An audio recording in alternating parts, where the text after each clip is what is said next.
And you've found us. Hi, everyone. It's Emil. It's Emil Guillermo. Emil Amok to you here on a Sunday. Because, Friday was a weird day. I attended a funeral. Saturday was just, you just are recovering. And then today I thought, I've got to make up a show because I hadn't talked to my friend Professor Daniel Phil Gonzalez. Usually talk on Fridays, and so we're going to bring him back today. But it was, I wanted to. There was so much news to talk about. First of all, the coincidence of attending a funeral for your family as the nation begins to mourn this 6-day remembrance of a former president, President Jimmy Carter. It's eerie. I mean, that juxtaposition, because you learn that it's not about titles. It's not about, Carter lived to 100. My cousin didn't get to 35. In fact, today would have been my cousin's birthday. He would have been 35 years old today. He didn't make it because of pneumonia. He had pneumonia in December. And now I know pneumonia. I mean, when they said take a pneumonia shot, you're of age, you better take a pneumonia shot. I said, I'm gonna take it. You don't have to convince me, because I had pneumonia 20 years ago. And I swear I never have been as sick as I was when I had pneumonia. It was terrible. I felt like my ribs were cracking. It was hard to breathe. I had a high fever. I thought the illness lasted about a month. And I was a healthy young guy. Kristopher was young, a little heavy. I don't know what his, I'm sure complications occurred because he was on the heavy side, which is putting it mildly. And I'm sure that made him susceptible. I'm not a doctor, but it couldn't have helped. So I was saddened by the funeral, because there's all these dynamics happening. There's young Kristopher, Ian Ancheta. We're mourning him. And then we're mourning the passing of an underestimated president. Maybe the most underestimated in our time. I mean, there's some who are overestimated. I think I went to Andrew Jackson School, and until I got the history, I didn't know how overestimated Andrew Jackson was. But underestimated Jimmy Carter. And he lived to 100. Kristopher lived to 35. Like I said, it doesn't matter how old you are, the amount of achievements you amassed. What did you do with the time you had? What did you do with the time? What did you do with your life? And that's what we get at a funeral. And I'm seeing all these people there, family, friends of Kristopher's. I don't know, younger people. They weren't even born when I was on television. They don't even know that. Oh, you used to be on television in San Francisco. Wow, that was prehistoric. I mean, and a lot of them are Filipino and Asian, a mixed crowd, right? Because he's a young guy. But the way I related to Kristopher was that I was like him. I was an Asian American born here. I was an American born Filipino, and we were of different generations, but we were the same. I wasn't an immigrant. His dad was an immigrant. We were the same, American born. And what were we doing? I did my thing in broadcasts and whatever I'm doing, in media, writing, and he did his thing. He did his thing, but he also followed the family. He was a cook. a chef. He went to Cordon Bleu. He went to the California Culinary Academy, right? Is that the California Culinary Academy of the Le Cordon Bleu? So he knew the techniques. He wasn't like my dad and his brother who came from Manila to cook, and who knew if they didn't put patis on everything. They weren't classically trained. They were union trained cooks. And Kristopher was one of the few in the family who actually took the family talents and went into the business and elevated it and became, well, he wasn't a chef at a restaurant, but he got the best gig a foodie can have in San Francisco. He was the food stylist, or he was the cook for all the high-tech companies. I mean, if you're going to be a cook in San Francisco and not worry about, are you filling tables? There's nothing better than raising up the cafeteria vibe at the high-tech, bastions in San Francisco. Google. He worked at Anthropic. I met his boss at Anthropic. Nice guy, Stephen Goldman. He said, wow, hardworking, knew his stuff. That was Kristopher. He fed the high tech. He fed real food to the AI people. Now that's something. That's Kristopher. And then when he was off on his own, he joined others and would start up these pop-ups like Mixed Plate and feed people, sometimes for charity, these mashups, these Filipino, Asian, American, you name it, these mashups, these creative dishes, because that was his thing. Food was his love, his passion, his language. Oh man, Kristopher was, there was a reason why we connected, Kristopher and I. And it was because, like I said, we were both American born, different generations, and we both did our thing, and we both were independent. But one thing about Kristopher, look, when you grow up and you have to wear husky boy pants, that is not, that's like you always remember, you always bond with other husky boys. But Kristopher was a husky boy and beyond. He was a big Filipino. He was larger than life. Some people look at Filipinos and say, oh, they're little Samoans. No, this guy, Kristopher, was a big Filipino. It was his charm, and maybe it was to his detriment, ultimately. But, and we only talked at family parties by the buffet of his aunt's house. We'd go and connect, and we had our once-in-a-lifetime conversations. So there was all that, the family dynamic. It was a funeral weekend for me, and now we have Jimmy Carter, and I'm not funeraled out, but I get the sense, we get the sense about the meaning and the importance of funerals. It's not just to remember and to laud and to praise what someone has done, but it's also to then, as we leave, to ask ourselves, what have we done? What have we done with our lives? And what can we still do? So Kristopher Ian Ancheta would have been 35. Would have been 35 today. Oh my God. So he didn't make it. Doesn't make sense. Like I said, when you go to a funeral, a family funeral, we all line up in line, and then we all take one step forward.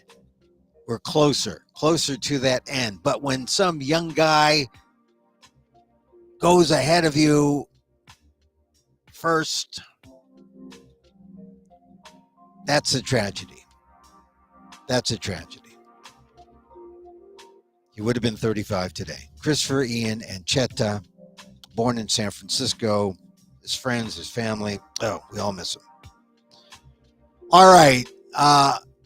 And now I want to bring up, he wasn't a boyhood friend, but I met him in my 20s, and he was just a little older than me. We both grew up in San Francisco, and we usually talk about the news. I want to bring up Professor Emeritus Daniel Phil Gonzalez, San Francisco State University, Asian American Studies, College of Ethnic Studies. Hello, Dan. And let me say thank you for coming in on a Sunday to talk. Oh, well, thank you for having me. It's always a pleasure. Anyway, again, my condolences. Yeah, it really hurts when a person is younger. Yeah. And, in this case, way younger. We were just coming into our prime. I don't think we had reached our prime yet. And some people would argue we still haven't. But yeah. I think if you still have a dream, you're still in your prime. If you're there you go. If you're still thinking about a tomorrow, there's still right. Well, when you mention dreams, you're not talking about nocturnal emissions or anything? No, like no. Okay. I'm talking about the stuff, real things. And here's the other real thing. That is a real thing. I'm just saying that if you are, this is the thing about the Buddhists and beginner's mind, and starting and really feeling just the greatness of being into something for the first time. I mean, if you can get that sense. And also, I always said that the way to stay young is to just keep up with the technology. Don't be afraid to get into a Waymo, although I don't know if I did. Yeah, but Waymos are way more safe. They are. A lot of drivers in San Francisco, particularly. I just think if one of those terrorists, if they used Waymo instead, though, that would have been. I don't think it would have happened, man. You'd have to hijack the software. That's right. I mean, there could be some diabolical software. No, if somebody had tried that and then tried to murder dozens of people by running them over, they would have been way more unsuccessful. See, that's why we all should be Waymo'd. We all should be Waymo'd, right? Yeah. Well, I just like the fact that in San Francisco they use Jags. The back seat of a Jag is pretty good, right? Yeah. Well, this is the thing. If you can get people to try it, because you get to ride in this car, and this it's a Jaguar. Yeah, right. But I mean, it's a matter of appealing to people's egos, right? Well, no, it's for me. It's comfort. For me, it's comfort. It's not just ego; it's comfort. Well, I've been in a lot of Teslas because. Yeah. A lot of drivers, rideshare drivers, are moving over to electric and Tesla.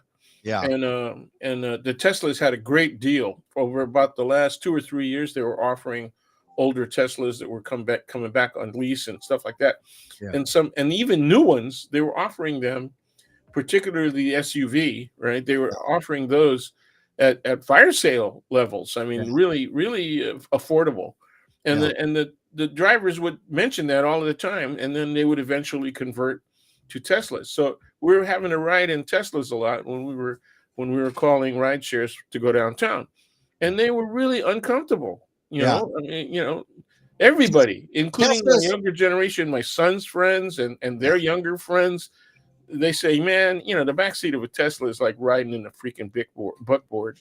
Yeah. Well, it's almost like it makes in my day, a Ford Mustang seemed comfortable, but what do you mean your day? Well, there was that. I was in high school. I was in second year high school getting my license when the Mustang 64.5 came out. Well, I had an old Mustang, and it had that big hump in the back seat, so that was a bad date car. Oh yeah, car. But it kind of depends. It kind of depends on. All right. Kind of depends on whether or not you read the Kama Sutra. Let's go back to Kristopher. this is the thing about Christopher. You're always more conservative than me about those kind of issues. Let's go back. Let's go back to Christopher, because this is what I discovered. His friends were articulate. They talked. They told his stories. I had to talk for the OGs, the geezers. They didn't want to go up there and talk about him, and so I had to talk about him. And the bridge was those of the older Filipinos in the family were immigrants. Yeah, and they weren't the born here's like me. So, and we're roughly the same age, but they immigrated. One immigrant because guess this, get this. My relationship to Christopher was, he was my first cousin's husband's brother's son. Okay, here we go. Yeah, figure that. Let me graph that. That's Filipino. Yeah, my first cousin's husband's brother's son. Okay, there you go. That makes me a close stranger. You're an in-law. I'm an in-law, but it also makes me. I mean, I'm definitely in Tito realm because I'm old. But for some reason, we didn't use the Tito. We never went, hey Tito Emil. No, we never. It was always uncle. Hey uncle. Yeah. Even though we were cousins. It was like, hey uncle. So that's how we related. And but if you're an older cousin, that's customary. Yeah. You can be older. Right, because out of respect. And so Christopher was always that way to me, calling me uncle, and he always had the respect of, well, if this guy was on TV, I got to talk to him. And so we talk because most of the time they just stand. That's it. They stay with a broadcast freak. I mean, most of the time they stay, talking amongst themselves, and we segregate the youth from the older people and the mahjong players at Filipino parties, right? Oh, no more double deck rummy. What? Well, sometimes it was the card players, but sometimes it was like the women who had. MJ is definitely overwhelmingly favorite at this point. Yeah, mahjong, MJ. See, the masters of tile squeezing. They love it, and also you get a little bit of the kitty. A little bit of the kitty goes to the host. So so anyway, so Christopher and I always talk. Yeah, we always talked. We always talked about. We stood by at the buffet table and we just looked at the food. We started talking about the various qualities of the food, including his aunt's pusit, the squid, and how she cooked the squid. Kilauean style. And if she did. Really? Kilauean style, the squid. Oh, man. It was good. Cooked in citrus juices. Yeah. Most of the time good, but like I said, that was our bridge, right. But Kilauean style means she took the ink sac out, right? Yes. Oh, the ink sac. The ink sac's out. Yeah. Ink sac out. No. So it was not dark. It was light. Yeah, it was bright. Light. It's bright and Blanco. Sure. Blanco. Ginger, onion, citrus. Yeah. Oh, it was great. It was like and marinated for like at least overnight, at least 24 hours in the fridge. Right. It was like a squid ceviche. Oh man, it is. It's a squid ceviche. It is. And it was great. And because I was vegan, I had to receive special dispensation from the vegan popes, and they did for Filipino food. But it's tough. Wow, that's like Saudis giving dispensation on holidays for pork. Yeah, well, like I said, it's hard to be Filipino and except Christopher would allow me to talk about it, and I vowed the next time I saw him, because I hadn't seen him since the pandemic. That's a long time. I mean, that's how long we were separated. And I asked one of my cousins, hey, how come we've never gotten together? He said, well, the pandemic, and then we just sort of adopted. No, that's true. The COVID thing really it had that effect on everybody. Yeah, I think we could all say the same thing. Yeah, we just adopted the lockdown culture, and so we never saw each other. And I at the funeral, I saw people that I hadn't seen in 5 years. There you go. Since 2019. There you go. And often it's worse than that. Often it's worse. There were people I hadn't seen for 10, 15, and recently 30 years, 30, Yeah. 35 years, but it's at funerals, man. Yeah. And it's like, wow. And then they stop you and say, and it's like, we've seen a ghost. Oh my God. You're still Oh alive. my Yeah. God. Oh, I get parang buntes because I'm so fat. They said, "Are you pregnant?" I look, I know this. This is another thing. I didn't use the F word for Christopher. He was large and he was bigger than life. That's what you say. But I used to wear husky boy pants when I was growing up, and I was very sensitive to that. And You sound like that ancient Rex joke. I know. Well, I know he was husky boy. He was husky boy. Well, it was about his mom calling it out, right? Oh yeah. Well, I did. On the sales floor, Yeah. I don't know that exact joke, but that's the way it was. He says, "Oh, what's that? Your boy's husky? Husky? Are you boys Yeah, he'd be yelling that out on the husky? sales floor. Husky 10? What's that say? Husky? Yeah. Yeah. Yes. Husky 10 or Husky 12? Mom. No, that's like that's the equivalent when you're a kid. That's the equivalent of somebody like your grandma saying, "I'm here buying condoms for you. It's a small, right? No, It's a small. Maliit pa, huh?" no, I Oh, guess. yeah. Oh, you don't need them yet. Oh, you don't need them yet. Nah, I got 1,000 condom jokes, man. But this is not the day or the place. Yeah. Well, this is the thing about Christopher. He was loud, and he cool. was. I like that. He was a I big like loud people. I mean, when they're smart. When they're smart. I don't like loud dumb people. He was smart, but he was smart, and he ate. He loved. His passion was eating. He kept eating. Yeah. Oh my God! And I wanted, next time I saw him, I wanted to say, "Look, Christopher, I found a Filipino joint. Maybe you know this. Maybe you know this one. They serve vegan lechon. Vegan lechon.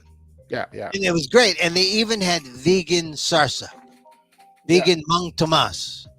It was great. You can get. It was great.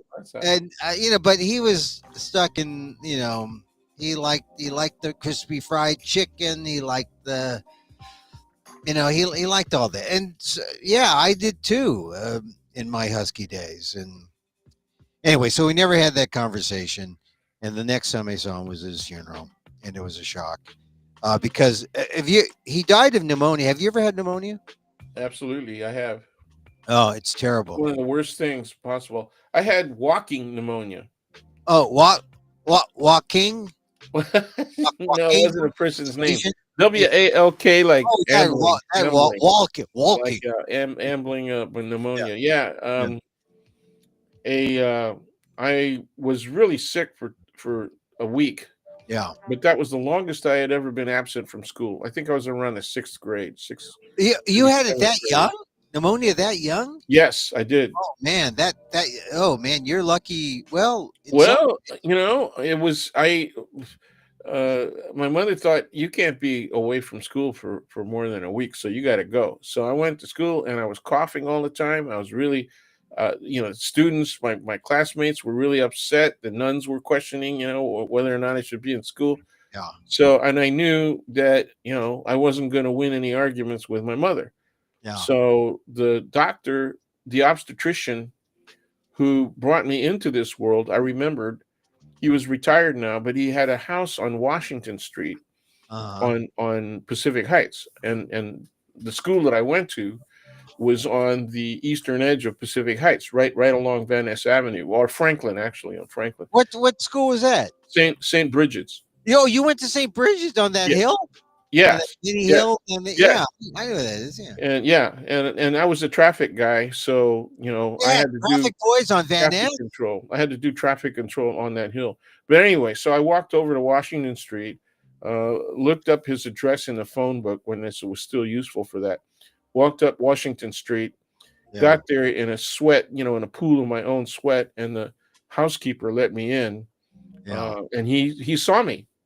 and he immediately said, when your mother's working and all that stuff, and so he called her and chewed her out on the phone for sending and you to said, school. yeah, from forcing me to go to school. And said, he's going home. I'm paying for a cab, and you gotta wait and take these. I've given him a prescription and all that kind of stuff. And he is So, a great man, all Doctor right. So, McCormick. all right. I thought this story would end with your death, but clearly no. But No, but no, you were saved. You were well, saved yeah, by a response. my demise was greatly, Yeah. exaggerated. But you a It was nice story. bad. It was really bad Yeah. and dangerous, very dangerous. Well, all right. I was a middle-aged man, but still vibrant. And I had it started out with like bronchitis, but Yeah, that's right. yeah, turned into a high fever. Oh, my fever was so high. It felt like someone had taken a baseball bat and it cracked my There ribs you go. and I couldn't breathe. And I Yeah, was, some people actually do crack their ribs from the coughing. yeah, Uh, you know, yeah, but I could not, it was, I don't think I've ever been as sick. And during the COVID crisis, I kept thinking, oh man, don't get that stuff. Yeah, that's right. I think I know what they're going. And so, of course, when the vaccines were coming out, and after we got several rounds, they always said, "Get the pneumonia shot." I definitely did. I've been on guard for the last 20 years because I never want to see anyone go through that. But Christopher, it was very quick. He had it. They thought he'd get better. He didn't, and he died. Like I said, his birthday would have been today, June 5th. June 5th would have been his birthday today, or January 5th. Excuse me. I've had friends close. It's difficult, and those situations are difficult especially when we go to remember them, and Yeah. the dates between the two events in their lives, right, are so close. It's difficult. Yeah, and the thing is, so Christopher doesn't reach 35, so he wouldn't have been eligible to become president of the United States. You need to be at least Yeah, 36. he could be a senator. Yeah, but he You couldn't have be. to be He a could be 30. He wasn't old enough to be president. But Yeah. Jimmy Carter lives to 100, and look at all the things he did. Not just during his presidency, but all the things he did The after. post presidency. I think he's better known for his post presidency, Yeah, but he did some extremely important things during his presidency. But a lot like Biden, he was not properly credited for it, frankly, because the American public didn't understand the value of what he had done. yeah, They just really didn't get it. And there were events in his presidency, like the Iran hostage crisis, right. right, that really marked him as a quote. I'm quoting now. Yeah, Weak yeah. president, It, unquote. And he was it, not. it, His economic program saved the economy from certain depression, from yeah, certain death. I mean, it was really serious at the time. And Ronald Reagan ended up taking credit for the effects of the Carter administration's action yeah. to suppress increasing inflation. Yeah, because he was next, and also he used uh, the uh, the lack of support for Carter and his unpopularity. He used that against him and said, "Hey, and so he He took used the credit for, Iran hostage crisis against him. yeah, he used all the good things. Yeah, he made a deal. That their administration and people in his administration made a deal with the Iranians that you don't let the hostages go until Reagan takes office. Yeah, So literally the day right. after he's inaugurated, they let the hostages go. Eh, What you can't fake that. Yeah, You yeah. can't fake that relationship. And the other thing is, I mean, there's that kind of thing going on between that kind of coordination going on for Trump with Israel, with Russia. Yep.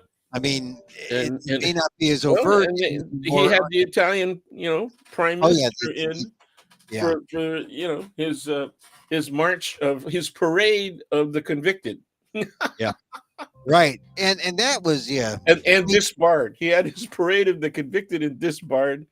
The only guy that was missing, I don't know. I don't hear any news about Giuliani, but Oh no, he's still around. Well, he's still fighting his own fight. He's on his own. He's on that's his, the problem. and, Yeah, and he's hanging out there.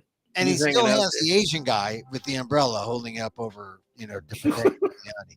So he's going to get, Giuliani's going to get trumped again. I think they're going to slam him for contempt because he hasn't brought the assets in to so that his wealth can be redistributed. Right. He's got to pay Ruby. He's got to pay and Ruby and his daughter. Yeah, right. And because he was found guilty, and Trump is going to have to do essentially the same thing at some point. I mean, he's going to be taken in on Friday to be sentenced, and it's not going to be there's not going to be a sentence and not going to be a fine, but he's going to be the convictions are going to stand on the 34 felony counts. Yeah. And so all this symbolism, all because he's president, but he's still a bad man. I guess that's a good thing. I mean, I know a lot of bad people. Not according to the majority and for the first time, right? He won the popular vote. So we're talking about the majority of the popular voters in the United States of America. Well, not the majority. He won like 49.8%. Oh, yeah. Okay. Not the majority. He won the plurality. He got a plurality. You're right. It was under 50%. You're correct. Yeah. And in fact, it was Harris and others who got exactly 50. So at best, America is 50-50. We're a bi nation in transition. That's not bad. Yeah. People are going to get all confused now. Wait a minute. Are you being like sexuality diverse again? Yeah, I'm being somewhat. I'm actually making some insightful humor that people might take. Evidently. Oh, you should note. Yeah. Can you see that? Can you see the spelling? Sarcasm. There you go. Sorry. From the periodical element of the sarcastics. Yes, and it's yes. That's you recognize that the graphic does. Oh yeah, hey, come on. I watched periodic. Breaking Bad. Okay. I watched Breaking Bad. Okay. I know the educational elements of a series about an educator. I know. Criminal. Yeah. Well, so Dan, this is the thing about we should get all the Trump stuff in here. Tomorrow's January 6th. Oh yeah. And that, I mean, I dread the day when he first gets in office. He's going to probably he's going to let all those convicted walk. He's going to pardon them, right? I mean, I hope he doesn't, because here's the thing: when Biden pardoned the death row inmates, he didn't set them free. He just said you can live and serve out your time. It was a humane approach to the death penalty, saying, "Hey, no death penalty. You get to go free. This is the Fed. You're in the federal death row. You're going to live, except for the three bad guys. They're the Boston bomber. There's two others. Yeah, there were a couple of folks though that I think were championed by their state governors that I think should have remained. I can't remember who they are now, but that they shouldn't have been pardoned. They shouldn't have been. Well, I mean, but they're not forgiven. They just aren't put to death. They're still held. They're not. Yeah, we're not talking this in this instance. It's not death row. Yeah, it's release from prison. They've shortened their term, right? So so you're getting credit for the time you've already served. That's it, basically. Well, I think that when it comes to the January 6th folks, any kind of pardon, any kind of release. So you don't believe that was just tourism gone bad? Yeah, I didn't act that way when I went to Reno the last time. Yeah. Or Las Vegas. You knew where all the bathrooms were, right? So. I mean, God, that's where you go for vacation, Emil? Reno and Vegas? No, I'm just saying that's like, all right. It's not, look, I've been to the Washington tourist sites, and I know what tourists going amok. I know what that's about. But this was an insurrection, and I don't. I just. I just. You got to believe in the rule of law. There, people were killed. So the right side of this bi nation, as you put it, right? Yes. Yes. They how do you explain that? I mean, they just don't care. They don't, or they don't believe that it was an insurrection. They believe that they're right no matter what, and then we go So it's into. okay to assault police officers in two different units. You got the Metro Police of DC, and you got the Capitol Police, and it's okay to attack them. Well, I'm this. really amazed that Yeah. there wasn't a use of deadly force. They're the way that they were treated, in my opinion. Mm, Okay, um, definitely is sufficient rationale for the exercise of deadly force, and they didn't do it. I thought that was miraculous. I yeah. also thought, you know, what would the difference have been if they did use deadly force, at least in a couple of instances, Yeah. So yeah, because all the deaths. Well, there was that. There were law enforcement died. Some people on the protest side died. Well, the immediate death was the woman who The woman who jumped tried to go through through. the glass, the broken glass on the door, Yeah. and she got shot right there because the next door was literally where there were a lot of people in Congress trying to avoid violence. Yeah. It's the very next door, and so you know one of the police peace officers inside shot her, Yeah. and then what does the right do? She's a martyr. She's Yeah. a martyr. Well, this is the thing that it's going to divide us, and the divide is going to be deeper. When, especially not just on the anniversary, or we should think about the anniversary, January 6th, but come January 20th, when the president elect drops the elect part and becomes the dictator on day one, um, we'll probably see them all pardoned, released, forgiven. Yeah, it's going to be really interesting. It's going to be interesting to see, you know, if I were 100% practicing journalist, Mm. I would be interviewing the people around those folks when they were released back into their communities. I'd want to know how their communities feel about their re-entering the community. Well, they should be registered like sex offenders, maybe. That would be an idea. So we know where all the Trumpers are. Just or all the would we don't register. We only register sex offenders, right? We don't register all convicts, do we? No, we don't. Yeah, That's the only class that we yeah. force And, to register. and in some ways, because I've seen the other side too. I have argued the other side where you know is it fair to segregate these people? Don't we want them to be integrated into society? But most of the time, people don't. They don't want these people in this society. They want to know where they are so they can move away. Well, or make sure that they don't get there. Make sure that Exactly. they don't get a place to live within. I, it's gotten really detailed, right? Yeah. Like how close are they to any schools? How close are they to any recreational facilities that involve children or people under the age of 18? That kind of thing. Well, so all right, do we have that for crimes? For sexual offenders, So how sexual. about violence So no, well, not so. How about just crimes against democracy? We'll have a special category? categories: crimes against democracy.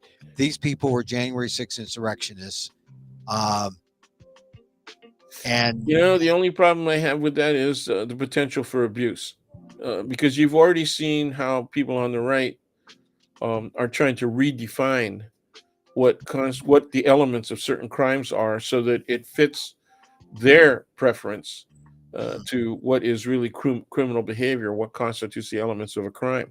That's yeah, that's the problem. That those kinds of categorizations are open to abuse. The same thing was said in the 70s when Jerry Brown helped to champion equality laws, equality legislation involving women and their rights to have individual credit accounts and bank accounts, right?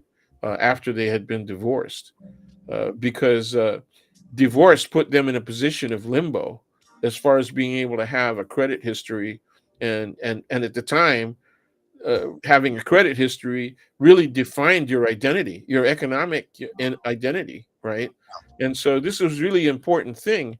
But I was hearing while I was in law school, I was hearing male law students saying that's going to be abused. Women are going to use that stuff, to in divorce cases to take more money from the men. They're going to lie about it. They're going to And they lie. have, and they have, haven't they?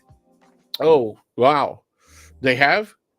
Well, I'm just saying. I And, mean, that's you're being sarcastic. They are. yeah, There's there's very very little evidence of that, right? Right. no.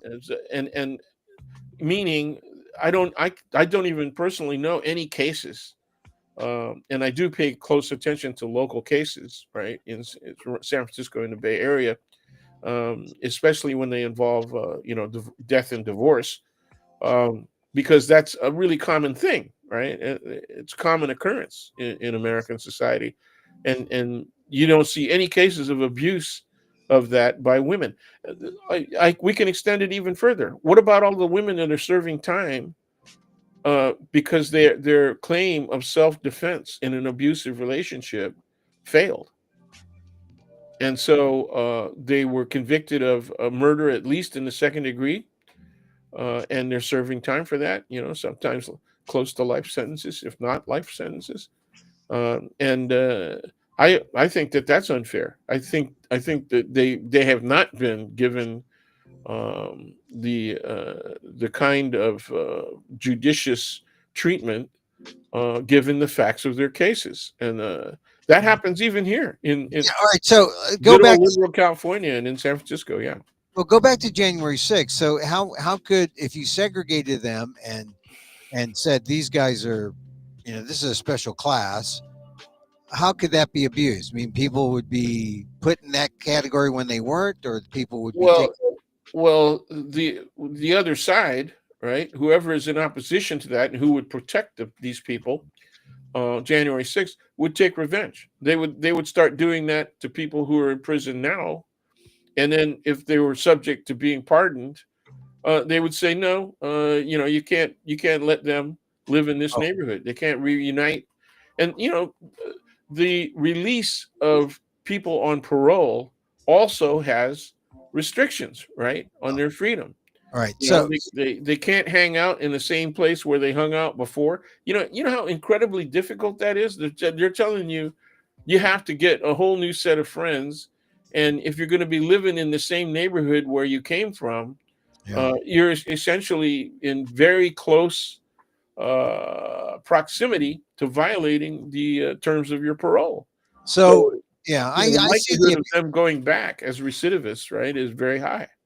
I see the dangers of abuse now. I mean, but we allow it for sexual crimes. We allow it for sexual offenders. We allow them to be Yeah, categorized. in this instance, it's because of the high value of protection of innocence, Yeah. protection of children, because they're really that's all about child molestation, right? Yeah, but also, it's the hot button that everyone goes to when they try to abuse this and fight against their enemies. Yeah. They'll say, "Oh, you're Well, yeah, a pederast, you're a pedophile, you're a that's right. pedo." You That's know, right. So if you're queer, you're a pedophile. That's yeah, what they do. yeah. If you're, They anybody who is sexually different, non-binary, right? right. You're a pedophile. But especially queer men, they're pedophiles automatically. All right, so we can't. All right, so maybe it's not a good idea to segregate the January 6th constitutional criminals and Yeah, you so just you gotta. I think there's a way to flag them and say that, okay, whenever you apply for a job or anything like that, like we do with people. oh yeah, Yeah, you could were do you that. a part of? Were Yeah, you, yeah, were yeah, you that's ever? going to follow you around for the rest of your life. that's fine. We do that not only for uh, we do that. We don't do it for the Johns that I recall. Oh Okay, yeah. you know, but we do it for the women or the people, not just women, but men, women, whatever. See, Um, that's you kind of know, we yeah, do it when they are convicted of prostitution. yeah. I mean, that's kind of interesting. That I don't know if anyone has thought about the next step for these criminals when they, if and when they are pardoned by Trump, and it looks like they will, as soon as he becomes as he dumps the elect part and just becomes president again, President Redux, Donald Trump. So, all right, so we Carter was a greater president than we thought, and we're going to get. It's almost Yeah, it's really unfortunate. You know, he hung in there too long. People, let him actually make decisions based on his ego rather than real honest self reflection. well, you're talking about Biden, Biden. Oh, I yeah, was talking about Carter. yeah, no, Carter was unappreciated for sure, Yeah. and they hung basically three events on him. The one that I was leaving out was when he said, "I have lusted after women Oh, in my heart." yeah, yeah. I When he had said, lust in "Look, his the heart. guy's a horny bastard, man. Your wife is not safe around this man." You know. Yeah. Oh, remember when he did, there was a headline about Carter where he did something with a rabbit, Jimmy and the rabbit. Remember that? There was some. Oh, there, bless you there. Oh, Remember, God, that remember was that? so ridiculous. It was like, he's such a mean guy. He and all he did was there was a swimming rabbit, right? Yeah. And people didn't buy that. They didn't know rabbits can swim, They, So they they, said, "Oh, this is all fake." yeah, they didn't come to a break. But I'll tell you something. And I wrote about this. You can go to my Substack or on Patreon. I wrote about this in my column this last week about meeting Carter in Sunday school. Oh yeah. He was a great man. He's a great president. I mean, there was something about him, something about having your picture taken with Rosalind and Jimmy. That was the whole thing about the Sunday school. And then you go into Plains, and I swear the Plains gift shop was for sale, and they only wanted something like a couple 100,000 for all the tchotchkes and the place, and you can sell peanut sundaes. And I swear, I really thought hard about, let's get the more, we'll remortgage the house, get some money. We'll live in Plains and in California. We'll run the Carter gift shop.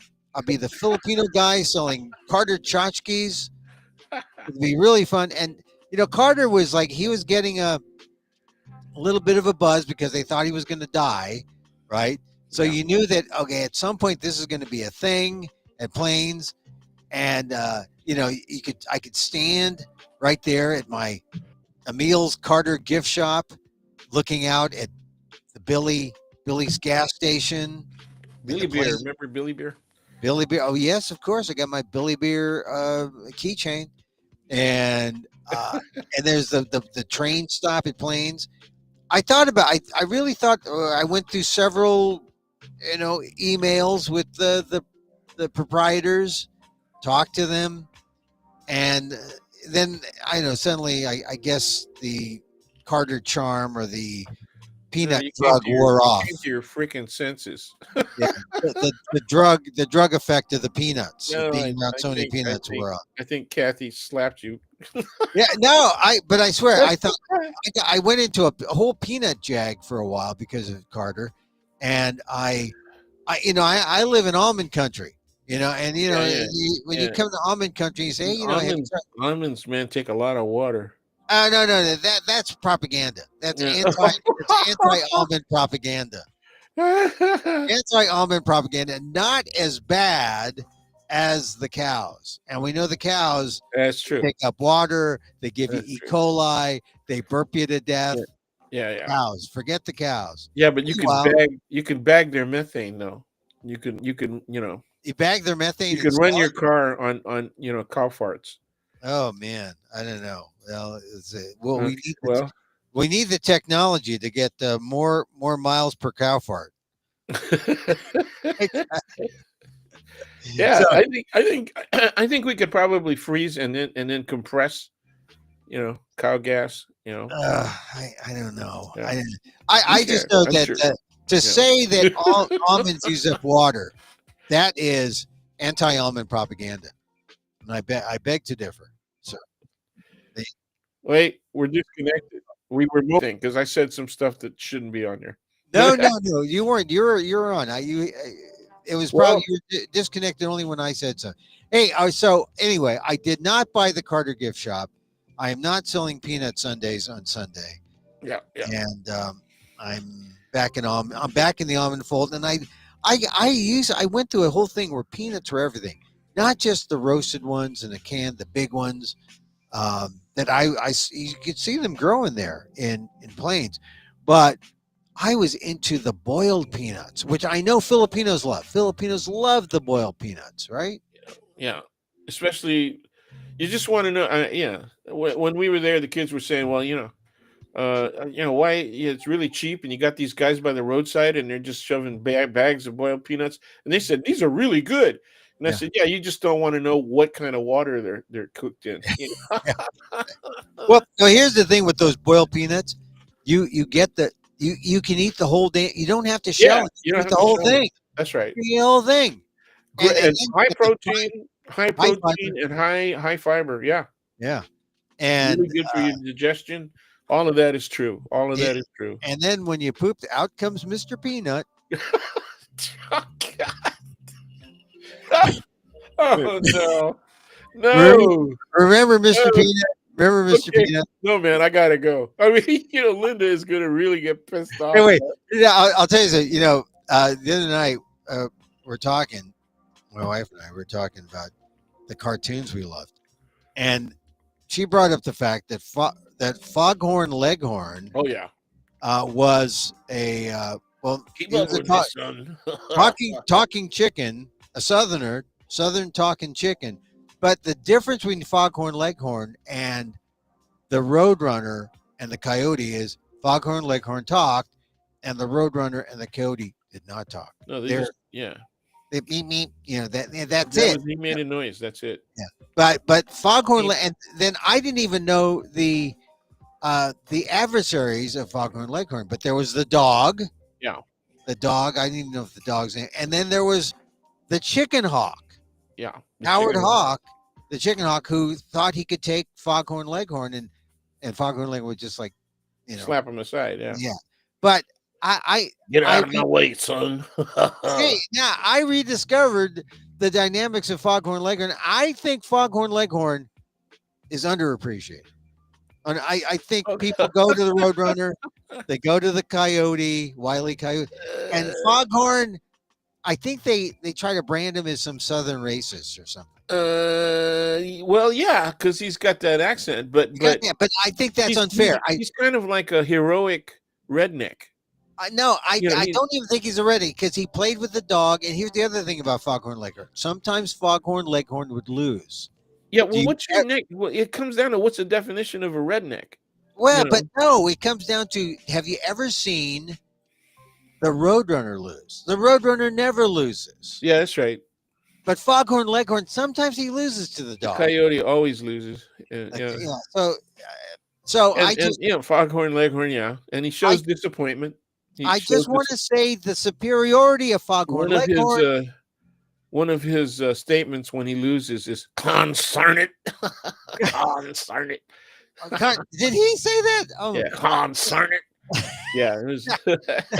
But Dan, for all these young people who think that Family Guy is like the cat's meow when it comes to cartoons, Mm-hmm. and they those cartoons are too and F is for family, Well, they're good. They're animated. They're really good, but they're really they're very close to reality. They're almost they're very close to reality. The comedy is excellent, but they're very close to reality. The way you have to look at Family Guy and all those is that We would love to pay actors if we saw them, but it's easier to manipulate their images and faces.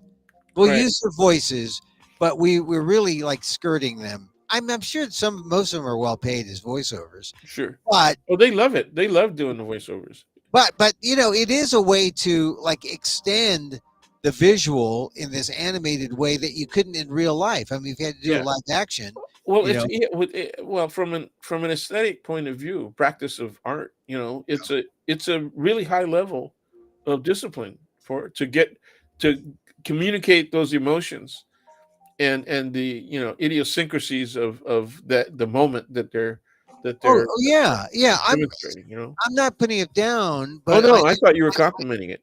well, but I am saying that okay, but like you're saying that they're a kind of reality, Yeah, true, yeah. but but if you want to look at real kids cartoons made for kids, Foghorn Leghorn, I think All the WB stuff, the WB stuff, I thought it had several levels. It had several levels. yeah, The WB, the Warner Brothers is what we're yeah, talking about.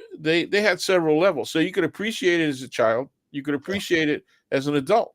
yeah. Um, you know, And the same cannot be said not for the HB stuff, for some of the Hanna-Barbera stuff, not as good. Although, as I say that, I love Top Cat, I love the Flintstones, but Wally Gator, really, Wally Gator. I liked Snagglepuss. But You like? anyway, Anyway, look Sundays. This is our crowd. They watch cartoons on Sundays. Are they watching Gumby? Did you watch Gumby on Sundays? when I was a kid, Yeah. yeah, yeah. Davy and Goliath, a little religion. Davy. No, I'm so old that the original TV cartoons Yeah. series were Yeah. just starting because what CBS was only about 7 or 8 years old. Yeah, they weren't old. Yeah. Oh, you were probably watching Captain Kangaroo too. Well, that was even later. That was KTVU. That was Channel 2. No, the Captain Kangaroo was not. That was Captain Satellite. Oh yeah, Captain Satellite was KTVU. Captain Kangaroo was who was he on? CBS. He was on He was on CBS. CBS. Okay, yeah, he was on CBS. That's right. Bob Yeah, I'm sorry. Bob Yeah, Keeshan. there Oh were boy, local guys like Marshall J. Marshall J. Remember him? who was the Marshall? guy who hosted? Well, it was sponsored by King Norman, the Kingdom of Toys. Oh yeah, Mayor. Yeah, Mayor Art. Mayor Art, and also King Norman's Kingdom of King Norman. Yeah, Norman himself. Yeah, Norman, yeah, Kingdom of Toy. yeah, The toy guy. Kingdom of Toys. But no, the early morning cartoons before we went to school Oh yeah. were Felix the Cat, right, and Rocky the Flying Squirrel. Oh, Rocky. Yeah, Rocky and Bullwinkle. Those were separate. Those were like our. Those were like our. Mickey. Oh yeah, that was later. Felix along the same time as Felix the Cat was. God, I'm trying to remember this guy's name. Felix the Well, Cat. there was the mouse, Mighty Mouse. Mighty Mouse, exactly. Mighty Mouse. Same time as Felix the Cat. I wasn't a big Felix the Cat fan. Yeah, but although the X-rated Felix the Cat, I like. I like the X-rated Felix the Cat. Okay, all right. So now let's get back to a couple of news things because they're dominating. We haven't talked about the violence, New Orleans, and also Las Vegas. Kind of scary. It's scary because several levels. Yeah, because it's not guns anymore. It's cars. It's cars. Yeah. What do we do? We're gonna register your car. You don't let people get cars. Yeah. Or assign people. Well, you notice that it's cars versus crowds. Okay, so the big lesson is avoid crowds, No. especially high concentration of crowds, and the tween lesson is you got to put up real barriers. You got to put up real barriers, and the mayor and the police chief, who used to be Fitzgerald, used to be the police chief in Oakland, right? And so she was sitting there trying to rationalize to the world why they didn't have the bolsters up. The bollards. The bollards. So she was. Bollards, I think is. Bollard. But anyway, yeah. BOLLARD. B-O? Yeah, BO. Yeah, well, I think bollards. bollards would be more appropriate because it was Well, they're just like things. They're like concrete.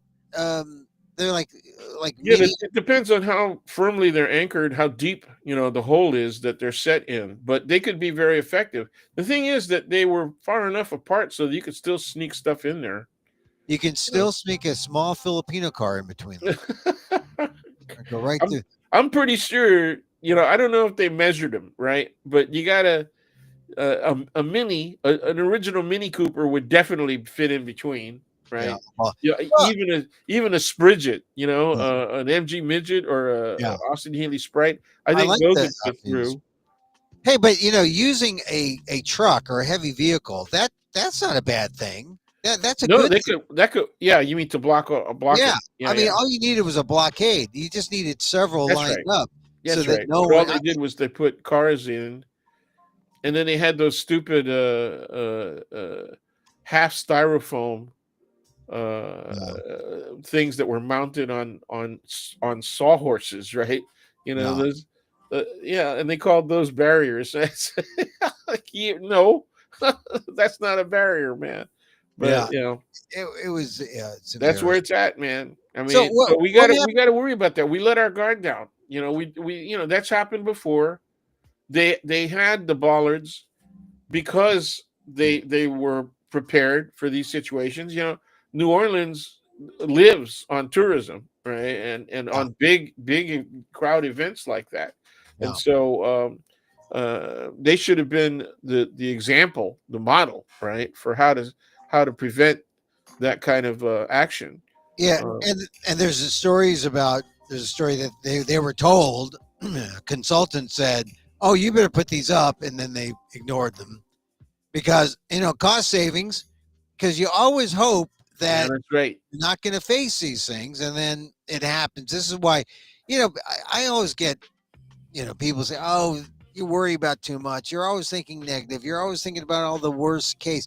Because yeah, you got to think about the worst case, and then Yeah, the I worst. I I have people around me that are far more, paranoid, if you want to use that term. I think it's unfair than you are. I think you are always quite rational about these concerns. Oh, well, thank you very much. Well, I mean, I Well, do. I try to be, but the thing is, uh, I if I were voting, or if I had a voting, if I was a voting member of the city council, or if I was mayor, I would have looked at that recommendation. I said, yeah, we need that.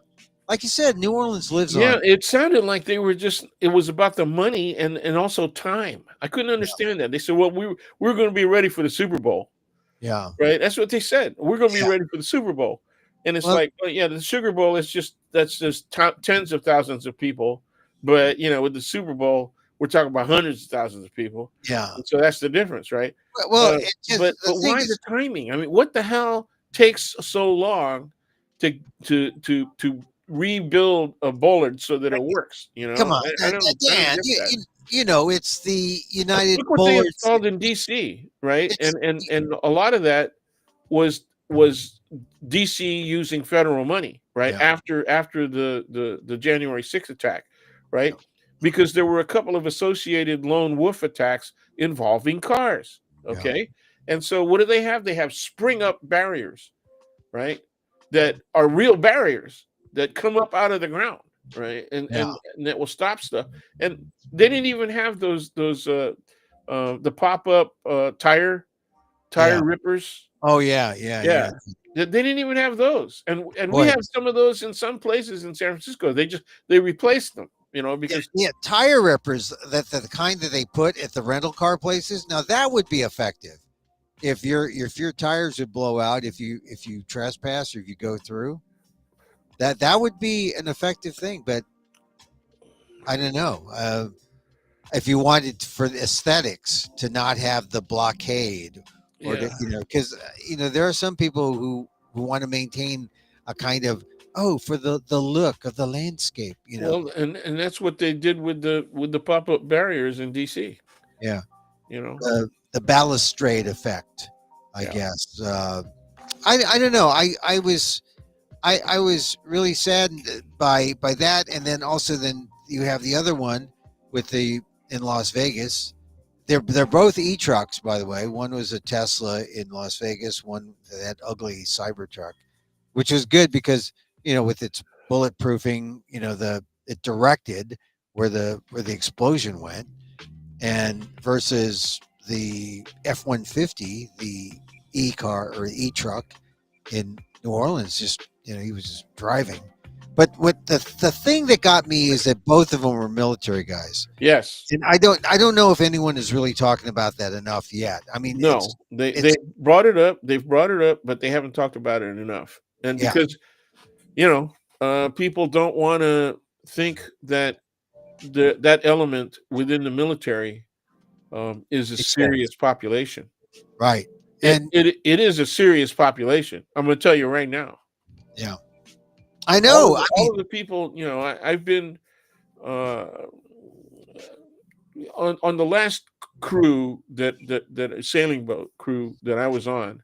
The majority, maybe 50% of the people that were on the rotating membership of the crew were veterans.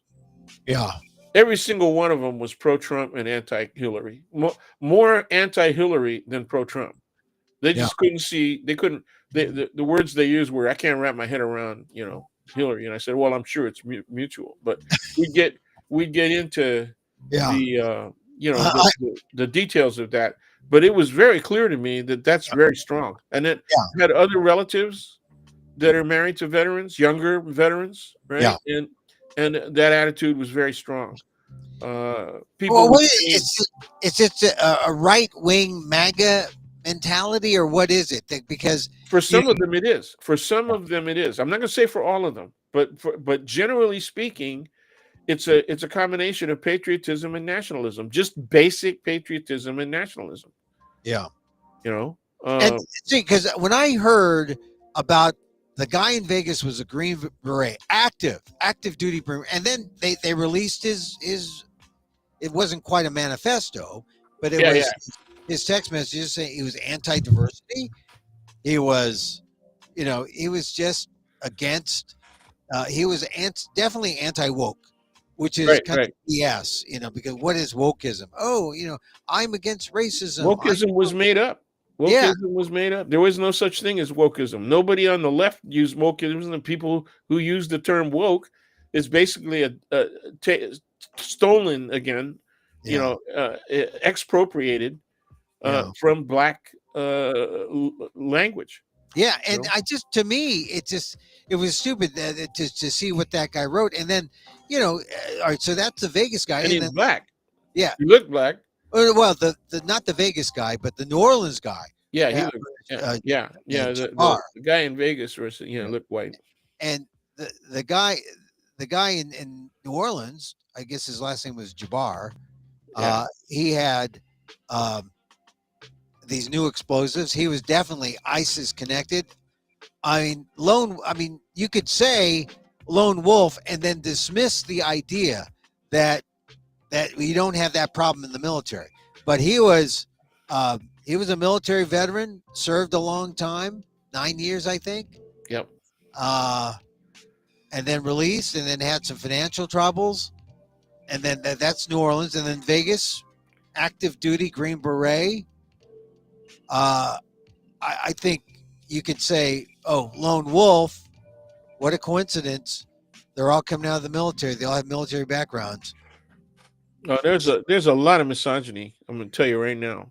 Oh, misogyny. Heavy duty misogyny. There's misogyny, and there's also a kind of, what do you call this, misplaced patriotism, and a kind of this love for Trump and Elon Musk. That it's what I call a penis show. Yeah. To be sarcastic, they see Trump as strong. They actually see him as a positive masculine model.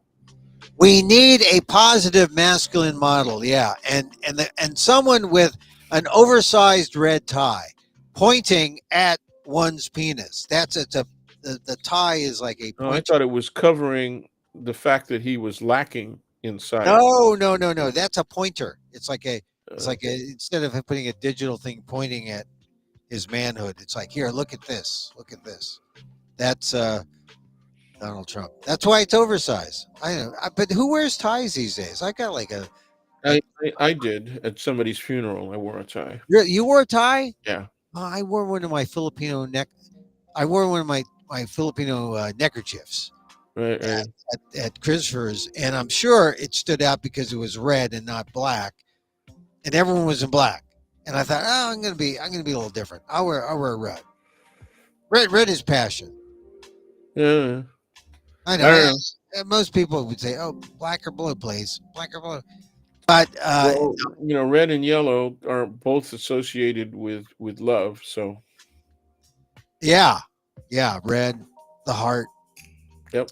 Yeah. So anyway, all right. So I'm not overreacting when I said we need to talk about this military. Absolutely do. And on the other side, it's very difficult right now for the military, any branch, to recruit.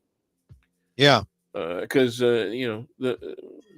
it's not like it was even during the Vietnam era. It's not like it was. There was still some of the same sense of right thinking, not, and I don't mean Republican thinking, correct thinking of where people could have differences of opinion on Vietnam War, Yeah. and it was not irrational. It might have been factually questionable sometimes, but it wasn't irrational. Now you're starting to see irrationality being rewarded. So, In what way? In what way? well, people are making decisions based on how who's at fault for inflation and who's in fault for Oh yeah.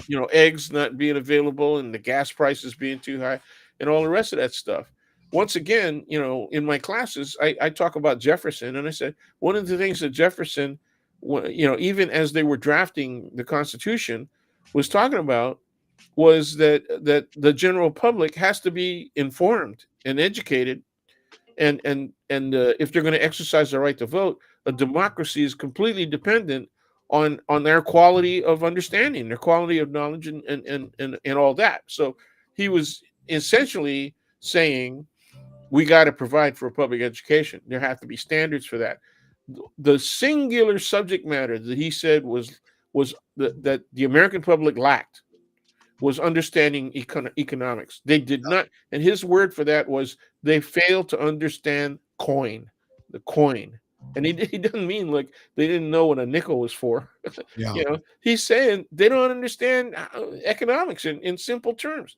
And so taxation and funding and all that kind of stuff. That is still true today. and that is related to this inability to recruit and this degradation of the military because we don't know what we're fighting for. I think to quote Country Joe with the fish. In some instances, it's worse than that. I think they see how the military gets used, for example, in the Middle East. Yeah. And they also saw the ugliness of the withdrawal from Afghanistan. Okay, so those things are very recent occurrences. Of course, the Middle East is a continuing situation. Okay. So they say, screw this, I'm going to start my own militia. Yeah, a lot of that, it's individualism, right? People make decisions based on a very inward evaluation of the relationship between themselves and the rest of society and what's going on in the world. And that's our country, though. The Yes, individual is yes, idealized, right? The rugged individual. So, in some ways, the heightening of that has led to the decline. Yeah. Well, but the rugged individual thing is frontier shit, right? Yeah. It's this is people had to be this way, yeah, and they're heroic because they stood alone or as the very few, right, and all that, and it's another bolster to the notion of moral and ethical righteousness. Okay, that's what that's about, and so that's also associated with who wants to go to the military. Yeah. Okay, and my generation went to the Vietnam War. Yeah. Okay, and a lot of people were going for exactly those reasons, and then when they came back, a lot of the people that I know turned to the opposite direction and said, "No more war." I mean, they became very strong advocates for more peaceful ways of negotiating, Yeah. right? Well, Uh, because also conflict. my part of the generation was avoiding the draft Yeah, yeah. and Well, said no war. we did that too. I mean, Yeah, that's right. you Well, know, Trump did. He got his bone spurs.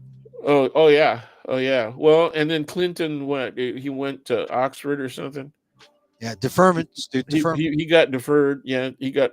Yeah, but the deferment only lasts until what? You're 28, I think. Yeah. You become. You know, you're Well, talking about a college deferment. Yeah. yeah, college deferment. And so, well, all right. So this is our crisis in America that we're not going to solve. It's But not, yeah, but well, we can't solve it outright, but we can start moving in ways that are consistent with resolving the problem on at least a local basis. On at least a local basis. You know, my holiday conversations with relatives and friends, yeah. they're saying some of them said, "I'm really worried about what's going on because you know I'm a contractor, Oh that yeah. a consultant, and you know they're gonna shrink government down. They're gonna cut down on government spending, and these people are accountant type contractors and consultants that are actually they government offshores to them to keep projects on timing, right, and under budget, you know, Yeah. or at least at budget. And so they're worried about what are we going to do? You know, this is our business, and are we going to be able to maintain a level of income where we can still pay the mortgage on our house, or all that kind of thing? And then there's others who are just complaining about the quality, and some of them are former Trumpers Yeah. who said, and they said to me, "We're really concerned because is this the best we've got to offer?" And I said, "Well, which of these people are you questioning? Are you questioning the people on the Democrats party side? Are you saying that Harris and Waltz weren't good enough to lead the country, or are you saying both sides are coming up with people who obviously are incompetent? They're if they're not incompetent, they're so biased that you can't trust that they will exercise better judgment, right, on making really difficult decisions, Yeah. or are you saying that?" You know, the Republicans are coming up with a bunch of people who don't even deserve to be considered. Uh, and they said, well, it's a combination of all of those, but both sides do it. They kept saying that. Both Yeah. sides do it.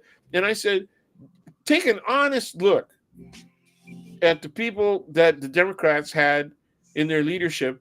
And I said, the only, you know, the people who were incompetent, I said, they're the people who didn't hold official jobs. It Yeah. was the people who were the advisors on their campaigns. Yeah. Those were the people who were incompetent, and they're invisible to us. Yeah. They're invisible to the public, right? And so now, what are the Democrats doing? They're saying, man, we got to take a look at who we hire, right, as Yeah. political consultants and advisors, because obviously they were wrong. They were Yeah. way Yeah. wrong. Well, here's the thing: when someone comes back and says both sides do it, that's almost an excuse for them to cover when they vote for Trump. When they It vote, is. yeah, when they because Well, essentially, how about the people who said, I just don't know enough about Harris? Well, yeah, have you tried to inform yourself about Harris? yeah, Or are and you then just saying, you know, I don't want to know about Harris. I don't know. I don't want to, you know. And I said, wait a minute, you're gonna tell me that you question Harris's competence on the job? Okay. I said, you might as well get in line behind all the Latino men said that she's a woman. She yeah, can't do that. right. Well, it's latent misogyny Yeah, it is. and racism And it's got to and get called out. yeah, Yes, it is. We've talked about that too. I brought up the use of the term mayate, you know. yeah, and we're gonna see it, this month, as we move closer to that day. And as soon as Biden walks out and the door slams, we'll see a different America. And we can talk like, oh well, it's we still have some time, but there's no You time. know, that was one of my responses to. I said, we got to do a wait and see. I mean, I said, all of this stuff that's going on right now, it's just a bunch of flack. I said, Yeah, yes, the criticisms of the people, several of the people, especially Gates, right? Matt Gates. Yeah, and anyway, these people are not competent for the job, Yeah. and Gates and so Hicks said, they were. I said, if that's part of your criticism, and you're asking the question, is this the best we got? Why do you think we get that? Why do you think these people are the kind of people, even if you consider the Democrats just as incompetent as the Republicans, right? Why do you think we're getting these people? And they couldn't understand that. They're saying, well, it's the vote. And I said, the people weren't considering that Trump was going to nominate these folks yeah, when they were voting. They're really only thinking about one person. They're thinking about Trump versus Harris. That's what they're really thinking about. People don't win or lose on the basis of who's their vice president, right? no, And so that's where we're at. And so, yes, they didn't anticipate these kinds of people being nominated for these positions, but they should have, yeah, because they did it before. In previous terms, what did he do? You look at some of the people that he nominated the first time around, right? That like Tillerson for yeah. Department of State, right? And he had Excellent all of guy. those generals. Yep. He had all of those generals in different positions, with the exception of Flynn, right? Who's back again. He was among the parade of stars last night, at Mar-a-Lago. Well, Yeah. then who did he put in place of those people who either left or were fired? And they're the kind of people that he's now putting in place for the first run, right up front. Okay, Right. so So they could not answer why. And I looked at them and I said, look, Citizens United, it's about the damn money. That's it. Okay. right, because the money comes from all these other sides and big money. They can ignore little people. They can ignore little money. They can ignore What's the little. last estimate? Musk himself, 350 million. Was the Just last him. estimate, and Yeah. 250 million of that went to the Trump campaign, right? Right. And also since the election, 200 million came in to Trump just for the party. Just for Just for the the party, party. yeah, Just yeah. for the People party. were kicking in, $1 million to 10 million just for the inauguration. To And then, show that you are there to kiss the ring, that you are willing to throw yeah. money at Well, this is and this is the so money. the party is going to be country western. The Yeah, party is going to be country western music, man. and get this. For in Filipino lore, this is the money dance. This is when you go up and you pin the dollar bill on the. Yeah. This is the money dance. Yeah. What happened when you got the money dance? Did you have the money dance? No, we didn't have we didn't have a traditional Filipino wedding. We eloped, so there was no money Oh, dance. okay. There was no We, money. we, Yeah. we put the money on black or red, and we lost. But I no, always like no, that. Oh, okay. no, we eloped we were gonna elope in a chapel, and the day that we were there for the service, the chapel was condemned. What? I know. It's like we'll set you up at the casino. Okay, What? It was condemned for being satanic, or it was condemned for being unsafe?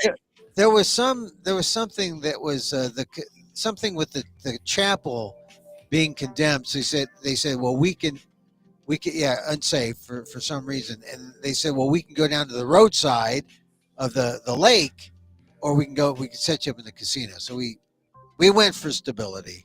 Right on. So We had the money dance. But Linda questioned very heavily why all these women were running the dollars and down the front of my shirt, like a Trump tie. like a Trump tie, yeah. Yeah, I see. past my nether regions. And I Oh said, wow, honey, I have no idea why they're doing that. the money dance. I mean, so Trump will have his money dance in Mar-a-Lago, I guess, huh? No, it's in Washington D.C., right? It's Yeah, gotta be. the inauguration. Yeah, Yeah, it's gotta be he's D.C. going to want to do the walk, man. Yeah. The walk down. What is it? Constitution. Constitution. Yeah. Yeah, I went to a couple of inaugurations and saw some inaugural balls, and I saw J Lo and her then husband Mark Anthony perform at the at one of the the Obama balls. It was kind of fun, Yeah. but it's It was for me. It was fun to watch, the president and the first lady yeah, dance like black people. yeah. That was interesting. Because we don't do. Linda and I dance like black people. We don't do the handout like this, and Oh yeah. It was actually very. Uh, it was interesting, but cold.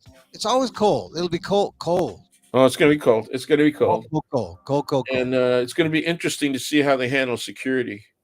Yeah, and also knowing after Las Vegas and New Orleans, Right.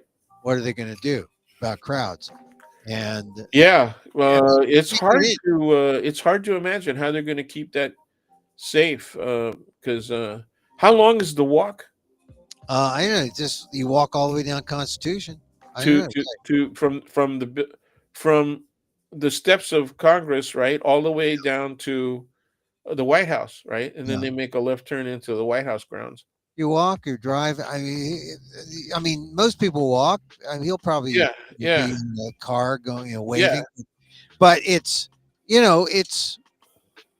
cold usually. Yeah. It It was is. the coldest days when I Yeah. went for the Obama inaugural, and then since then I've just been happy just to watch. But the Clinton inaugural, I went to the Clinton. Oh man, it was cold. It's going to be cold. I mean, it's cold now in Yeah. DC, Yeah. and so maybe they'll have congestion pricing so that they'll keep people away, from the roads. It'd be really interesting to see how they can protect that, because a lot of the buildings that align Constitution, they're not all that tall, right? Oh, yeah. But they're really good for sniping. Oh yeah. So That they're going there's a lot. to have their best shooters all up on the roofs. It's going to be interesting. Yeah, well, that's always the case. That's always the case. Hey, listen, in the time remaining, is a thank you for joining us on Sunday here, and I'll probably repeat it on Monday. But I want to know about Mitsuye Endo because Yeah. Joe Biden, among It was a really, really important case. It was decided. wait, let me Oh, just set it up. you want to do the setup? Well, I just want to say that Joe Biden, one of his last acts on Saturday, Oh uh, yeah, right. was to present these medals, these citizenship medals, these citizens medals, and they gave one to Hillary Clinton, which was well deserved, I think. Liz Cheney got one. This Cheney got one. Bono, Michael J. Yeah. Fox. So celebrities got them, but Mitsuye Endo got one in, uh, posthumously. She died, I think, in 2006. But tell me about why Mitsuye Endo is important. Why? What was her case? Well, her case was brought up at the same time as Korematsu. Okay, so it's around 42, 43. I think that she filed a case as a plaintiff, right? Right, right. In 43. Decision came down in about a year later, December of 44. And what's important is she won her case. And this is once again, The court said she cannot be held in the concentration camp. She can't be held. This was a case to fight the incarceration of Japanese Americans Yes, in concentration camps, exactly. To fight the internment. So she filed the case. Korematsu filed the case. She won in the 40s. Why did she win over Korematsu? In fact, I think they were decided on the same day, is my recollection. They were decided on the same day. Korematsu's, the rationale was, there's a clear and present danger, and he can be held.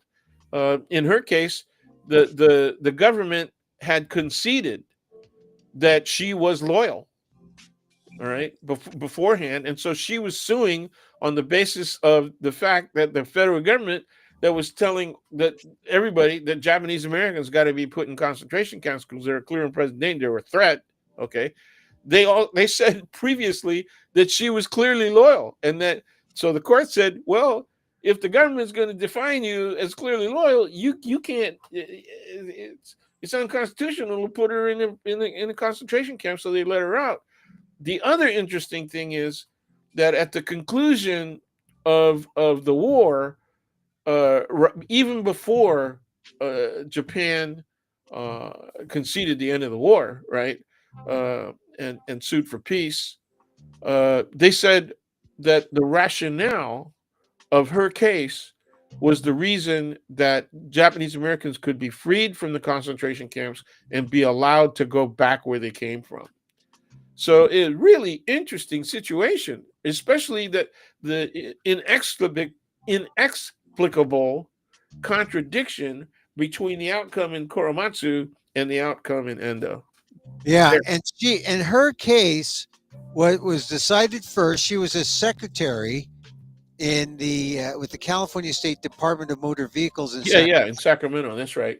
And so she was fired from her position there, Right. then incarcerated, and then she was handpicked by an attorney who was fighting this, and this guy James C. Purcell. Yeah, Purcell. That's right. And they sued, they won, and their case was over. Their case was over, but the others proceeded. Yeah, well, and I think it's also important to note what justices clearly favored her release, and whose positions were then criticized by justices on the right. And I think the most clear explainer of his position was William O. Douglas, and that's a guy that I don't think gets enough mention in today's constitutional history courses. When people talk about it's a requirement, right? In California and other states, it's a requirement that you have some history and some understanding of politics and how the legal system works. And I think people don't mention Justice Douglas enough. Yeah. But he was what one would call today, what the right would call a flaming liberal, right? Yeah. Here's what the court wrote in 1944. It said that persons of Japanese descent could not be held in confinement without proof of their disloyalty, stating that, quote, detention in relocation centers of persons of Japanese ancestry, regardless of loyalty, is not only unauthorized by the Congress or the executive, but it is another example of the unconstitutional resort to racism in the entire evacuation program. And so it was strong language like that. She was set free, or she was, Yeah, but too bad they made that decision. Yeah. After people had been in concentration camps for over 3 years, right? Yeah. I mean, they made the decision before. And then when she was moved to Chicago, got married in 46 to her husband. His last name is Satsumi, Kenneth Satsumi. Then they lived there, and she died in 2006, and she was 85. So oft forgotten. I mean, I'm sure a lot of people who don't know Asian American history might have forgotten the Endo case. The only place that people get Asian American history is from Asian American news journalist institutions and from ethnic studies classes, if there's an Asian American studies course or program at the institutions offering ethnic studies. Okay. Yeah. So that's it. I mean, so there's a very limited knowledge base right out there, in the general population. And these days, I have run into resistance from right wing sensitive or standing students. Yeah. They will just refuse to recognize, for example, the relationship between the Electoral College and the 3/5 Compromise. They refuse to even recognize, because the language does not mention race, and it doesn't even mention the word slavery. But in Article 1 of the Constitution, the importation of persons, right, to the several states cannot even be discussed on the floor of Congress until 1808 or thereafter. And when I ask, what is that institution that they're saying can't be discussed on the floor of Congress? Okay. Nobody gets that that's a direct reference to slave trade. Yeah. The importation. Well, Yes, the importation of persons. importation of persons, that sounds like slavery to me. If there's an Well, ownership, they it's the said, well, cars. it could be, indentured servitude. And I said, yeah, okay. That's pretty bad. That, That's it includes indentured servitude, but what are the great groups of people in terms of major population, that refers to? And they don't get it. It's I said, just because it doesn't mention race, you don't see that is actually about preserving slavery. So yeah. the Constitution preserves and protects slavery as an institution. That's it. And we're going to have to see how people talk about H-1B visas, because the right has sort of splintered on that. Actually, not just splintered; it's like been divided in half between the MAGA types who say, "Oh, yay, MAGA, Musk, Keep indentured non-white people out. If they ain't white, we don't want them. yeah, Ain't white, not right. right." And then versus the other guys who say, "Hey, we want affirmative action for our indentured servitude, our indentured servants." It's about the money, Yeah, man. We need these people. We yeah, don't have enough of these people coming out of our own domestic population. So we need people who, one, have the correct knowledge base, and two, ain't lazy. That's what yeah, they're saying. and right. The people are willing to work. And those are the people that Elon Musk wants at Tesla. But then there are the people who, hey, we need people in the fields too to pick Yeah, but tomatoes. and it's standing right next to him is a South Asian, right? Yeah, Saying, "Yeah, me too." yeah, yeah, Vivek is standing there. Of course, he's suspect as hell just because there he is. yeah, yeah. Well, he was fortunate that he was born here in the United Yeah, States. yeah, he's an American, man. Yeah, so Well, but they're going to deal with birthright citizenship. oh And I got asked about that at the party, a couple of yeah, weeks ago.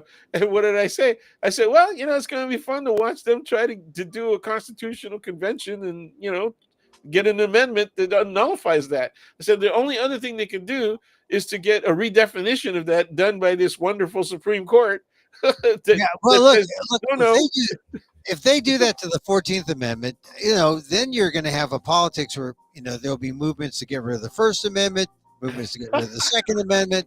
We'll get rid of all the amendments. Yeah, we'll yeah. have no. I mean, they got to go for the fourth and the fifth right away. Yeah, well, we're going Probable through cause and due process. They want to get rid of that right oh away. yeah, due process. You don't need a dictatorship.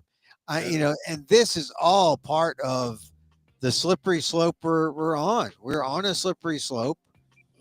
Oh no, we're not on a slippery slope, dude. We're on. What are we on? The lever has been pushed, and we are in the process of being circulated down a porcelain. We're going down the drain. I was going to think, the drain effect. That's a nice one. I think we're on a zip line to hell. Is it? All right. So Dan, listen. Well, thank you for talking to us today. Us, me, you, here. Happy Sunday. Thank you for.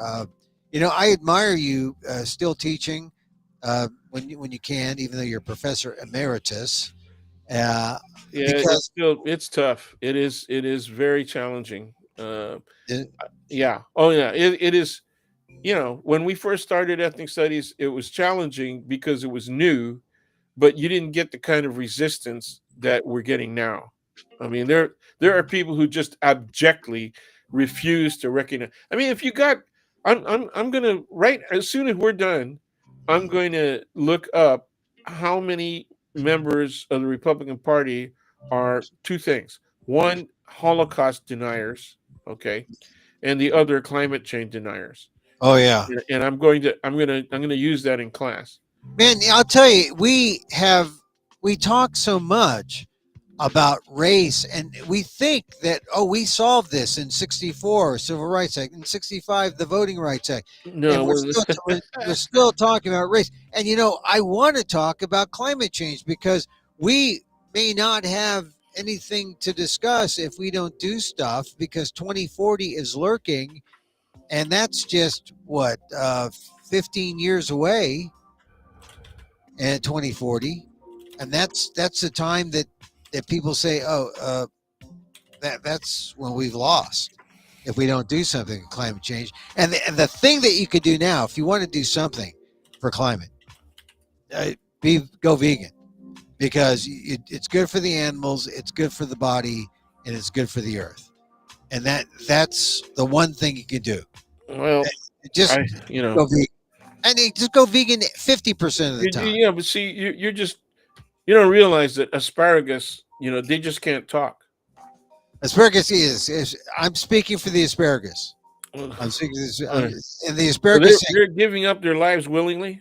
Yeah, the asparagus say, "Eat me to save the earth. I'll regrow. I'll grow back in the season. See me at harvest time. See me at harvest. And try the baby asparagus." Right? Really? Yeah. Are they? Well, at least they're real baby asparagus, right? Yeah. Not like the fake baby carrots. Yeah. Well, are they fake? Are the baby? Yeah, carrots? There's no such thing as a baby carrot, but what they do is they shape it. Oh wait, no, I have seen a baby carrot. I mean a little dinky baby carrot, and you can see the actual root and the. I don't know if I've seen the actual, but they're small. Aren't those real baby carrots? Are those? I don't know. I think they're shaped down from. They may be small. I think they're real. But they get them down to that. I mean, aren't you suspicious that they're all a uniform size? No, I've seen, you get them out of the freezer bag, and one of they're all uniform size. Oh, those are fake. I've seen ones that have the little green things coming out. Yeah, sure. Those are real babies. I mean, we're talking about like a pre-fetal carrots. Okay, so go vegan. Okay, all right. So Dan, thank you for joining. Thank you. And regards to the family and especially Kathy.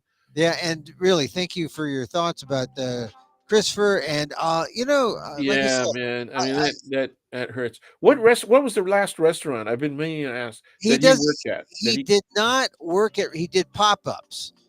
Called his pop-ups are called Mixed Plate, and they would do things creatively, but that was his creative outlet. What he did was he worked at places like Google, and he worked at places like Anthropic.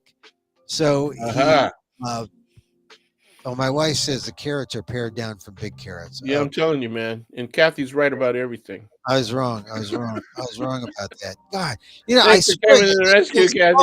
They're small little carrots. They're small little carrots. They are small, but they're pared down. They aren't. I saw the fetus. Come on, man. You're too uniform. All right, how about baby bok choy is real baby. That's real baby. That's real babies. Those are real. That's real. Real baby. All right. Yeah. So anyway, so I had some last night. Yeah. So I met Kristopher's boss. He was at the funeral, and he said, yeah, he worked at Anthropic. He fed real food to the artificial intelligence guys.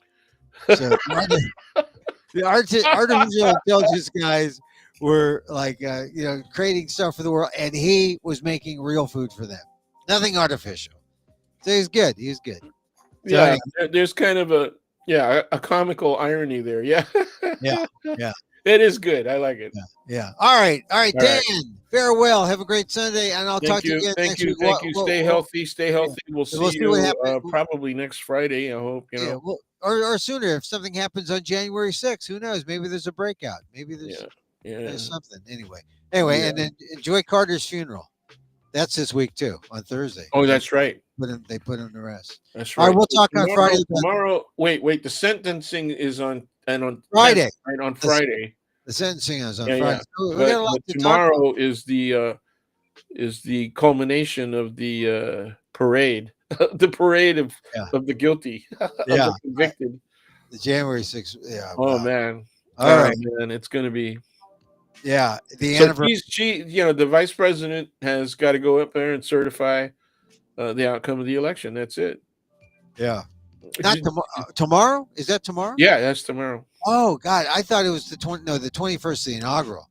Yeah, certified. No, it's tomorrow. All right, we'll see what That's happens. why January 6th happened in 2020. Oh yeah, of course, because they're trying to stop it. They're trying to, they were going to hang Mike Pence. So no one's trying to stop it now. I mean, peace, the peaceful. I hope. Yeah, well, it won't work, right? Because they passed a law that said, all that is ministerial. It's a ministerial action, right? Yeah. Well, also, look, people are gathered there the 3rd and the 4th. I mean, the 4th and the 5th. I think there's some protesters out there. Right on. You don't hear about them, but I know there are some. What's the nature of the protest? The January 6th and the. Yeah, but are they saying we want the vice president to be able to nullify the? No, I don't. I didn't exactly get what they're saying. I would just see people saying we got to march in the Capitol, and of course everyone. We said we were going to do an hour, and we're clearly. I know. An hour and a half now. All right. That's it. All right, man. All right. Well, thank you very much. Hang in there. There he goes. Daniel Filkey, my friend. Professor Emeritus, College of Ethnic Studies, San Francisco State University. All this stuff happening. And it's good though. We'll have Jimmy to think about democracy. Jimmy Carter's his funeral to think about. Wow. We can have a better America where we talk to each other, where we find common ground. We don't always have to be, at each other's throats. We're not enemies. We're the same team. We can talk. We can disagree. The last time you fought with your teammate on the bowling team, you didn't say I'm going to kill you. No, you said no. You go first. I'm better than you. Look at my score. It's like we get along. We got to get along. All right. Well, let's swish out, huh? Thank you very much. Likely to repeat this tomorrow on Monday. Go back, listen to the beginning. I talk about Kristopher, Ancheta, and once again, my relationship, totally Filipino. He is my first cousin's husband's brother's son. That makes us related. He would have been 35 today, January 5th. Kristopher Ian Ancheta. All right, enjoy the rest of your day.